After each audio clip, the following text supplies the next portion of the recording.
Welcome to Webkinz.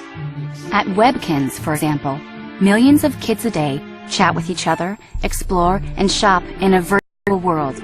A world open only to those who go to a designated store and buy a $15 stuffed animal imprinted with a secret code that allows kids to join and enter the Webkinz world, where they are encouraged to shop some more.